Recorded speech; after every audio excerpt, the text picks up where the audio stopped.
নূহ আলাইহিস সালাম যখন জাতিকে দাওয়াত দিলেন, জাতির লোকেরা দোষ বাড়ি করছে কয়টা? আপত্তি তুলছে কয়টা? আল্লাহ রাব্বুল আলামিন বলেন,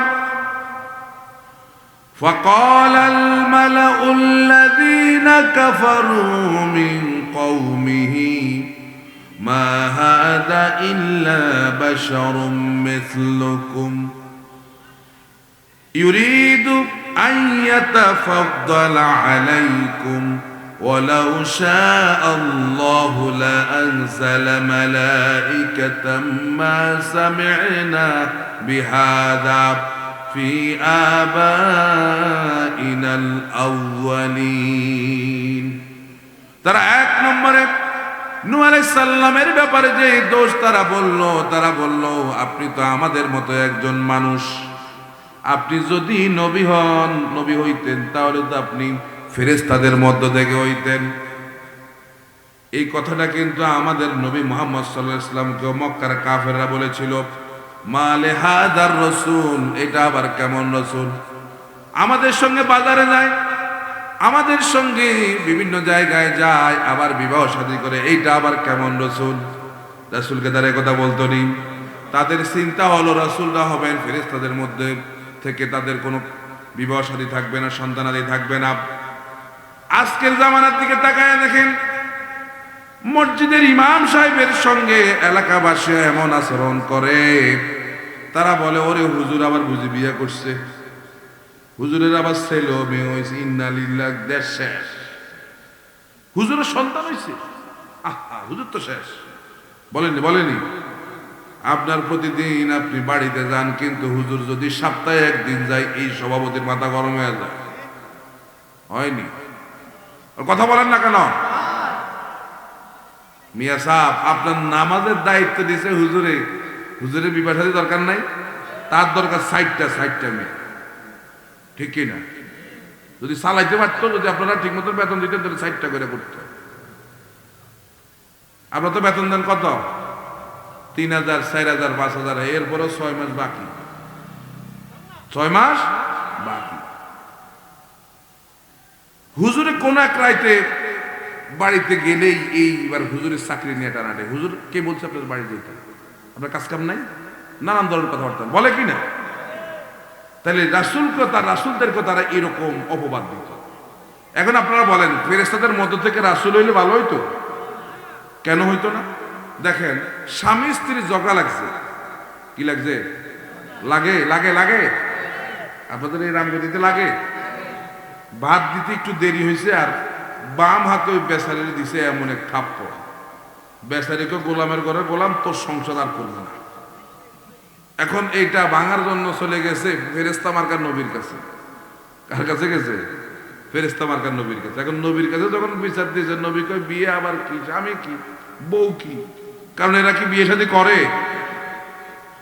এই জন্য আল্লাহ রাব্বুল আলামিন মানুষের সমস্যার সমাধানের জন্য মানুষের মধ্য থেকে নবী দিয়েছে, ঠিক কিনা বলেন? ফেরেশতা মার্কার নবী এগুলা বুঝতো। এই যে এখন ভাঙাভাঙি শুরু হয়েছে, ফেরেশতা করে ভাঙে কিনলে কি, ফেরেশতা কইতে ভাঙে কেন? কিন্তু মানুষের মধ্যে থেকে নবী এলে না বুঝতো, ও এরা এক সময় ভাঙছে, এই জন্য এখন এরাও ভাঙে। এই কথা ঠিক আছে কি না? আচ্ছা, 2 নম্বর আপত্তি আমি খুব সংক্ষেপে বলে যাচ্ছি, আপনাদের এতক্ষণে আপনাদের ঘুমে থাকার কথা। রামগতির মানুষ হাঁস মোরগের সঙ্গে আপনারা ঘুমান, ঠিক না? হাঁস মোরগ না, মানে ওই সময় ঘুমান, তাড়াতাড়ি ঈশার নামাজ পড়ে ভাত খায় ঘুমায় যান আপনারা। এখন রাত্রে 11টা বাজে, এতক্ষণ কি জাগন থাকনি আপনারা? আজকে মাহফিলের কারণে না রয়েছেন নাকি? কোরআনের আকর্ষণে, ঠিক কি না? তাহলে 2 নম্বর আপত্তি হলো, আপনার অনুসারী যারা, এরা হলো আপনার এলাকার সবচেয়ে গরিব, বেড়া নাই ঘরে গরিব মানুষ আপনার অনুসারী, নবীরে কয়। এখন আপনারা বলেন, ইসলামের সপক্ষে সব সময় বড় লোকরা কথা বলছে বেশি না গরিবরা? কারা? কারণ গরিবরা বেশি আল্লাহ ভীরু হয়, বড় লোকের তার টাকা পয়সা বেশি, তো এই জন্য আল্লাহ ভীরু হয় কম হয়। আর এই জন্য বড় লোকের শান্তিও নেই, টাকার কোনো অভাব নাই, ইচ্ছে করলে প্রত্যেক বেলা একটা করে খাসি খাইতে পারেনি, এরকম বড় লোক আমাদের দেশে নাই। কিন্তু ডাক্তার বলছে খাওয়ান যাবে না, কি করা যাবে না, খা যাবে না। কি খাইতে হবে? সকালে ডিমের একটা পুষ, দুপুর বেলায় 1 স্লাইস টোস্ট, রাতের বেলায় 1 কাপ জুস, তার খানা শেষ, খাইতে পারে না। আর দেখেন আমরা গরিব মানুষ, 1 ভল ভাত নিয়ে একদম 1.5 কেজি 2 কেজি পর্যন্ত খায়। ওরা কথা কয় না, ডাল দিয়া পেঁয়াজ দিয়া ধান খেতের আইলের মধ্যে পয়সা ডইলা 1.5 কেজি সাইজের ভাত খাইলে কথা কন না কা, কিন্তু বড় লোক খাইতে রেডি। গরিব মানুষ দেখেন, খেয়াল করে দেখেন, গরিব মানুষ, রিক্সাওয়ালা, কুলি মজুর, ঠেলাওয়ালা সারাদিন কষ্ট করে 200 টাকা পাইছে। এই 200 টাকা দিয়া বাড়িতে আসার সময় 1 কেজি মোটা চাউল আর 1 কেজি মোটা ডাউল নিয়ে বাড়িতে আসছে। 1 কেজি চাউলের দাম এখন 70-75 টাকা। খুব কষ্ট করে সংসার চালায়। বউ বলে আহারে আর কত ডাউল খাবো, আমাকে কি একটু ফারঙের মোরগ খাইতে মন চায় না? চাইনি কন্যা, চাইনি।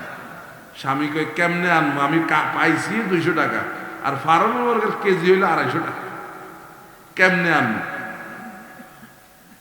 যাও শুক্রবারের দিন, জুমার দিন কয়েকদিনের টাকা একসাথে গোছায়া জুমার দিন একটা মোরগ নিয়ে আসো, আজকের জন্য খাও। স্ত্রী মেনে নেয় না ভাই? মেনে নেয়। এবার সুন্দর করে রান্না করলো, এশার নামাজ পড়ে দুজনে মিলে খাইতে বসছে। স্বামী স্ত্রীর দেয়, স্ত্রী আবার স্বামীর মুখের মধ্যে খাবার ঢুকায় দেয়, মরিচ, ডাউল আর ভাত। দুইজনে কি আরাম করে খাইতেছে, কি আনন্দে খুশিতে খাইতেছে। খায়া দায়া দুজনে ঘুম দিচ্ছে, এমন ঘুম, ওই লোকটা ঘুমের ওষুধ 4-5টা খায়, তার কোনো ঘুম, এসি 4-5টা লাগাইছে কিন্তু ঘুম, কিন্তু এরা খায়ার ঘুমার সঙ্গে সঙ্গে খাটের সঙ্গে ঘুম, আল্লাহর রাজ্যের ঘুম। নাকের আওয়াজ এমন জোরে মারে টাকের ইঞ্জিন পর্যন্ত বের, কথা কয়েন না কা?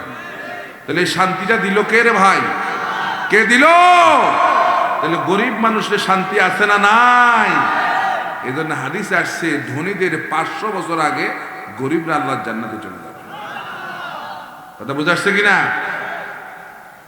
3 নম্বরে, কাউমের উপরে আপনার কোনো প্রাধান্য নাই, জাতির লোকেরা আপনারা দাম দেয় না, টাইম নেই, এরকম করে আপত্তি তুলছে।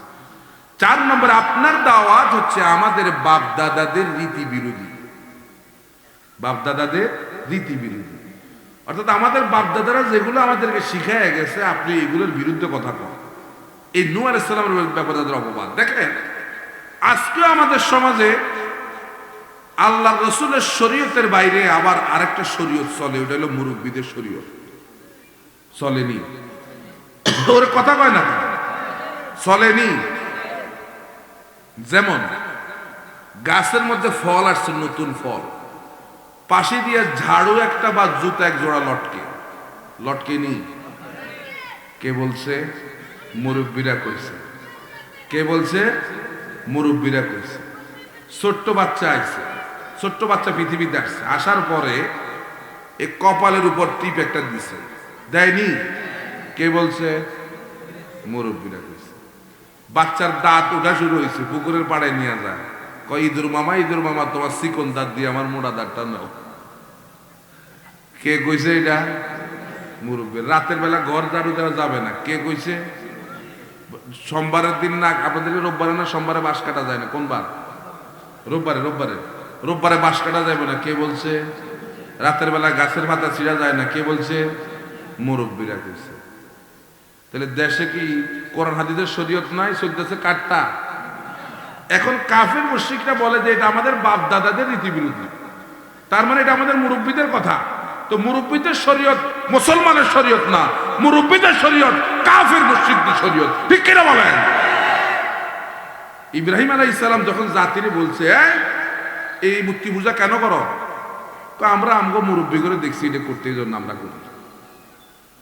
তাহলে আজ থেকে কোনো মুরব্বীদের শরীয়ত চলবে না, ঠিক কিনা বলেন? শরীয়ত চলবে আল্লাহর কোরআন আর রাসূলের হাদিস। মানতে রাজি আছে কিনা বলেন? এর মধ্যে আছে শান্তি।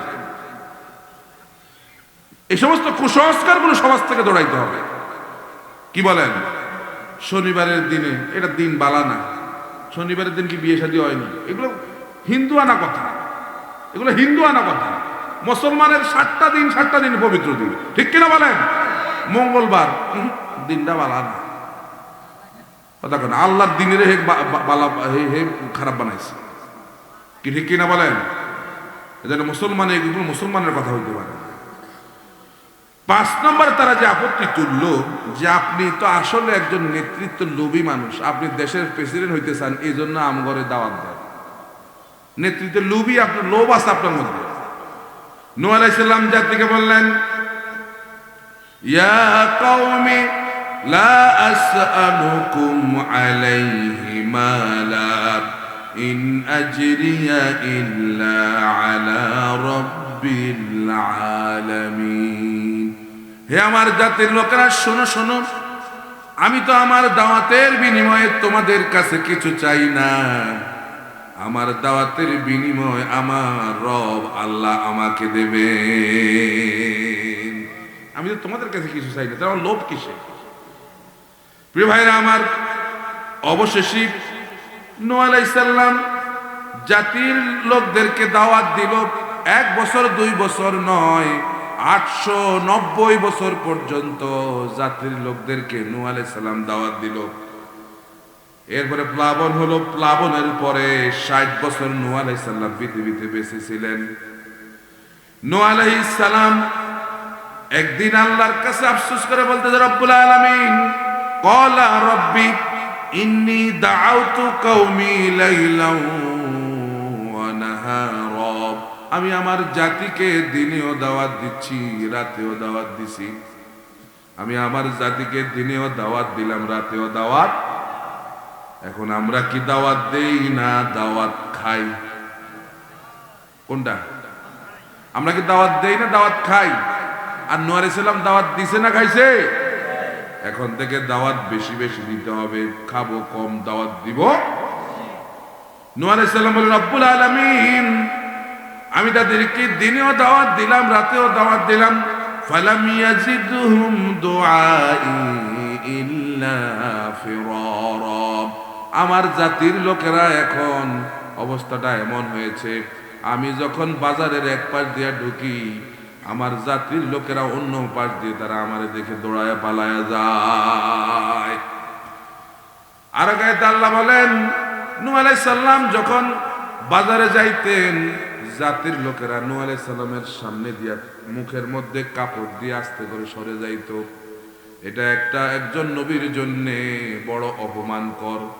একটু চিন্তা করেন, আপনি যখন যে আদর্শ বাজারে আপনি যা গেলেন, আপনাকে দেখে বাজারের লোকেরা সব বাজার থেকে চলে যাচ্ছে, আপনাকে দেখে চেহারা ঘুরায় ফেলছে, আপনাকে দেখে কাপড় দিয়ে মুখ ঢেকে ফেলেছে, কেমন লাগবে আপনাদের? ভালো লাগবে?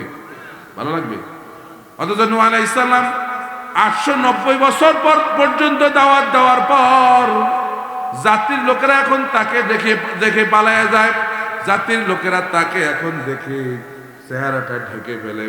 এটা নূহ আলাইহিস সালামের জন্য বড়ই অপমানকর, ঠিক কিনা? প্রিয় ভাইরা আমার, জাতির লোকেরা এবার নূহ আলাইহিস সালামকে বলতেছে, ক্বালু লা ইল্লাম তানতাহি